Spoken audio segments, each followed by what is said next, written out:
Book 3, Chapter 6. It was a small cabinet. The walls were covered with pictures, one of which was worth more than the whole lineage of the owner of the palace. Oh yes, Zanoni was right. The painter is a magician. The gold he at least wrings from his crucible is no delusion. A Venetian noble might be a fribble or an assassin, a scoundrel or a dolt, worthless or worse than worthless. Yet he might have sat to Titian, and his portrait may be inestimable. A few inches of painted canvas 1,000 times more valuable than a man with his veins and muscles, brain, will, heart, and intellect. In this cabinet sat a man of about 43, dark-eyed, sallow, with short, prominent features, a massive conformation of jaw, and thick, sensual, but resolute lips. This man was the prince. His form, above the middle height, and rather inclined to corpulence, was clad in a loose dressing robe of rich brocade. On a table before him lay an old-fashioned sword and hat, a mask, dice and dice-box, a portfolio, and an inkstand of silver curiously carved. "Well, Mascari," said the prince, looking up towards his parasite, who stood by the embrasure of the deep-set, barricadoed window. "Well, the cardinal sleeps with his fathers. I require comfort for the loss of so excellent a relation, and where a more dulcet voice than Viola Pisani's?" "Is your excellency serious, so soon after the death of his eminence?" "It will be the less talked of, and I the less suspected. Hast thou ascertained the name of the insolent who baffled us that night and advised the cardinal the next day?" "Not yet." "Sapient Mascari, I will inform thee. It was the strange unknown." "The Signora Zanoni, are you sure, my prince?" "Mascari, yes. There is a tone in that man's voice that I can never mistake. So clear and so commanding, when I hear it I almost fancy there is such a thing as conscience. However, we must rid ourselves of an impertinent. Mascari, Signor Zanoni hath not yet honored our poor house with his presence. He is a distinguished stranger. We must give a banquet in his honor." "Ah, and the cypress wine. The cypress is a proper emblem of the grave." "But this anon. I am superstitious. There are strange stories of Zanoni's power and foresight. Remember the death of Ughelli. No matter, though the fiend were his ally, he should not rob me of my prize, no, nor my revenge." "Your excellency is infatuated. The actress has bewitched you."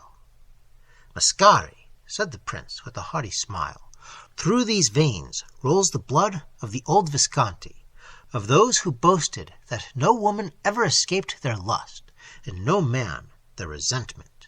The crown of my fathers has shrunk into a gewgaw and a toy. Their ambition and their spirit are undecayed. My honor is now enlisted in this pursuit. Viola must be mine." "Another ambuscade?" said Mascari inquiringly. "Nay, why not enter the house itself? The situation is lonely, and the door is not made of iron."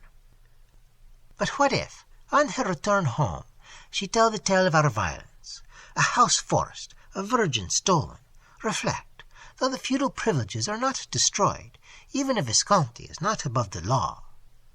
"Is he not, Mascari? Fool! In what age of the world, even if the madmen of France succeed in their chimeras, will the iron law not bend itself, like an osier twig, to the strong hand of power and gold? But look not so pale, Mascari. I have foreplanned all things.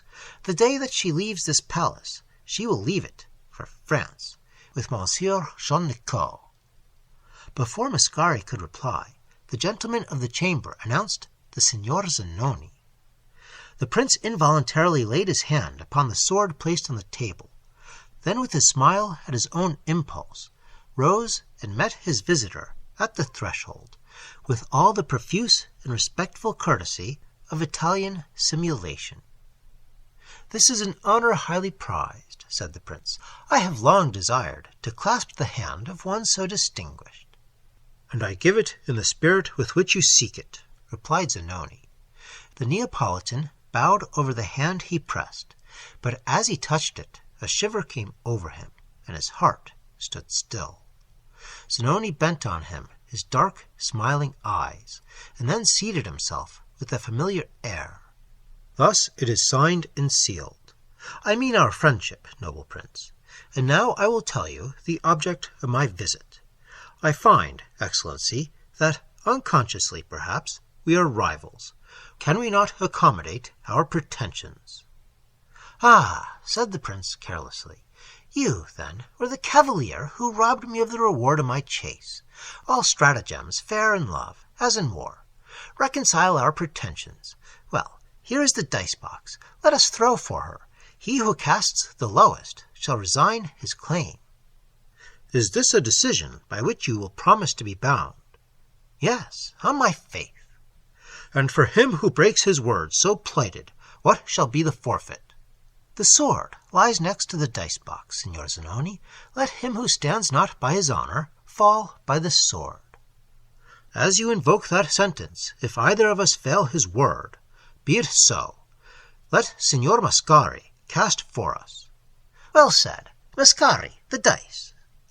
The prince threw himself back in his chair, and, world-hardened as he was, could not suppress the glow of triumph and satisfaction that spread itself over his features. Mascari took up the 3 dice and rattled them noisily in the box. Zanoni, leaning his cheek on his hand and bending over the table, fixed his eyes steadfastly on the parasite. Mascari in vain struggled to extricate himself from that searching gaze. He grew pale and trembled. He put down the box. "I give the first throw to your Excellency. Signor Mascari, be pleased to terminate our suspense." Again Mascari took up the box. Again his hand shook, so that the dice rattled within. He threw. The numbers were 16. "It is a high throw," said Zanoni calmly. "Nevertheless, Signor Mascari, I do not despond." Mascari gathered up the dice, shook the box, and rolled the contents once more on the table. The number was the highest that can be thrown, 18. The prince darted a glance of fire at his minion, who stood with gaping mouth, staring at the dice and trembling from head to foot. "I have won, you see," said Zanoni. "May we be friends still?" "Signor," said the prince, obviously struggling with anger and confusion, "the victory is yours. But pardon me, you have spoken lightly of this young girl. Will anything tempt you to yield your claim?" "Ah, do not think so ill of my gallantry. And," resumed Zanoni, with a stern meaning in his voice, "forget not the forfeit your own lips have named."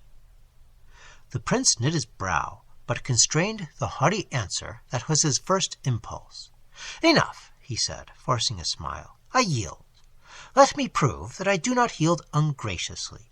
Will you favor me with your presence at a little feast I propose to give in honor," he added, with a sardonic mockery, "of the elevation of my kinsman, the late cardinal of pious memory, to the true seat of St. Peter?" "It is, indeed, a happiness to hear one command of yours I can obey." Zanoni then turned the conversation, talked lightly and gaily, and soon afterwards departed. "Villain!" then exclaimed the prince, grasping Mascari by the collar. "You betrayed me!" "I assure your Excellency that the dice were properly arranged. He should have thrown a 12, but he is the devil, and that's the end of it." "There is no time to be lost," said the prince, quitting his hold of the parasite, who quietly resettled his cravat. "My blood is up. I will win this girl, if I die for it." "What noise is that?" "It is but the sword of your illustrious ancestor that has fallen from the table.